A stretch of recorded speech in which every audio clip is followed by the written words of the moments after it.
I've been listening to I mentioned it to you, Yannick, a guy called Mo, what's his name, Gawdat, and he's it was about the podcast episode about happiness. He's like Google X, former like chief director of Google, Yes. and he worked on like all these like crazy projects or whatever.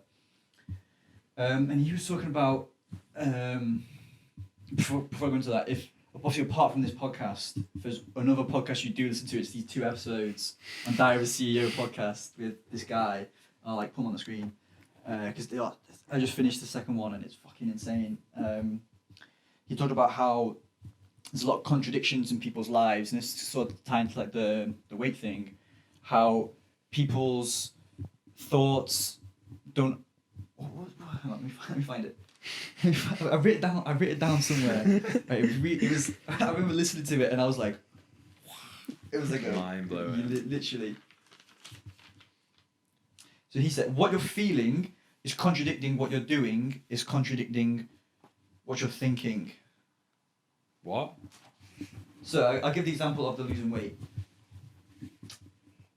If I feel bad, I feel like I want to lose weight. My actions are contradicting that because I'm still eating loads of junk food, which are contradicting what I'm thinking. Is that I'm a fat piece of shit because I want to lose weight. It's all a contradiction. Because your actions aren't aligned with your feelings and your thoughts. Okay. I thought that was, pretty good. Yeah, no, I get that.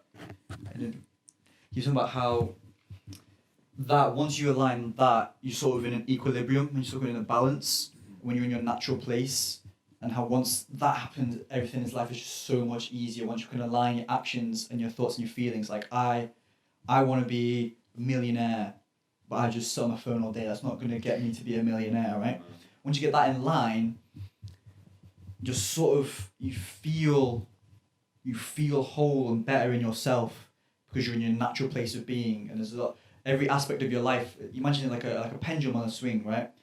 So like when it's still.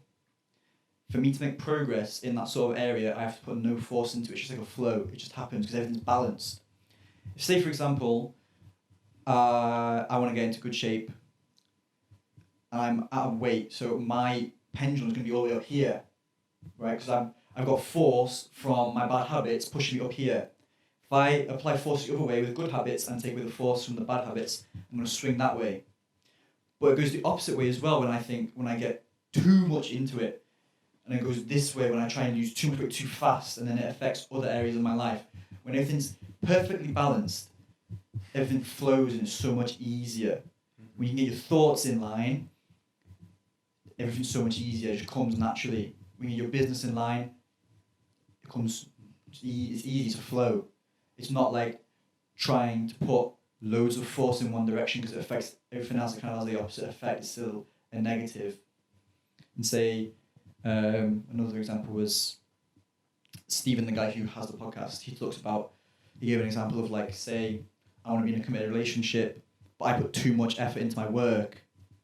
I'm pushing so much onto this one side, and putting so much force into developing my career that my relationship equilibrium is so out of balance because all my force is going into doing that, and so that is neglected and deteriorates. Okay. How would you guys recommend getting your thoughts in line then?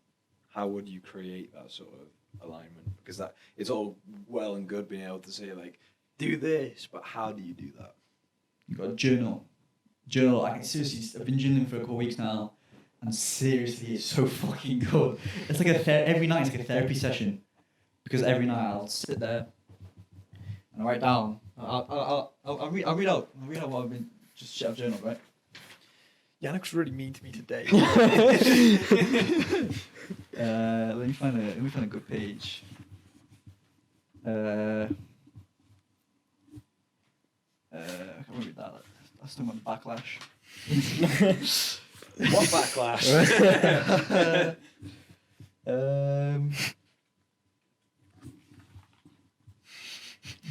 I just want to make sure I'm not revealing that. I don't want to say too many personal things. We're not big enough for that, you know. Yeah. Okay, so this was 9th of May. So today I'm grateful for going to the sauna and pool with Yannick. Nice. Oh, nice. I made it. The pressure I feel about having our first so let's say about this is what I'm grateful for. These are the things I'm writing down I'm grateful for.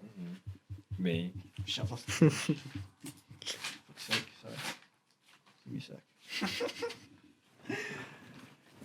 Yeah, it's like journal after this, man. Of course, Okay. yeah. I mean, The pressure I feel about having our first podcast guest. Start a revision for my French exam. Sitting next to Joe in biology. See, when you practice gratitude, the littlest things make you happy. It's like a hack to being happy because you can appreciate every little thing. It's so good. Sitting next to people and talking. Now I'm grateful for talking to people. Okay, at first I thought, because you started off with I'm worried about the podcast episode and then you talk about revision, I thought you were worried about sitting next to Joe in biology. That's why I laughed. Oh, no. Going to the gym and getting a sweat on. Breath work. That says. But I felt great today after I did my morning routine. I felt extremely positive. I hope that can happen tomorrow. Those are, do you remember about Unit 731? The, like Japanese, horrible, war thing. But that put me in a very bad mood. But I said I must look at the positives of the day. I kept social media use down. I laughed with Joe and Ken's. I tried the sauna.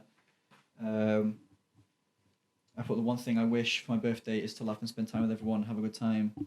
That's the main thing that makes me happy is positive social interactions. And I wish that once I finish school, my social life will blossom and grow even after September, where I can spend quality time with people whilst also continuing self-improvement. Fair. Yeah, that sounds good. Every day, and like if I have like a bad thought, so I felt anxious today, I'll dissect it. I'll say, why do I feel anxious? Because of, I don't know, a past trauma that gives me an insecurity about something. I was insecure about that in a day. And I just think about it, what caused it, how can I overcome that? And it is literally like a therapy session every night. And it's brilliant. You go to bed and you're like, so you're almost like teaching yourself how to have a healthy mind. Like you're putting yourself in that position. That's good. literally, that's what that guy Mo was saying. He was like, in the same way you go to the gym and develop your muscles, like the brain is it's neuroplasticity. When you constantly think in a negative way, you're training your brain, you're reinforcing those pathways in your brain to think negatively. So you become better at thinking negative. And it's the exact opposite. If I start thinking positive, I'm training my brain to be positive. And that's what gratitude's so good for. Because you train your brain to be positive and you become happier. And you get better at being happy. And that's why a lot of I thought a good example was like people who have been with their parents or like family have never really shown physical emotion, never give them hugs. Them showing physical emotion is very alien to them because their brain isn't used to it. It's a very alien concept. It's weird. It's strange. It's like, what the fuck's this? So like training that, I can't recommend Jill enough. Okay. Yeah, fair enough. Yo, thanks for watching this clip. If you liked watching this, somewhere around the screen will be like the full episode or whatever, and you can go watch that. Thanks for watching, guys. Leave a like and comment.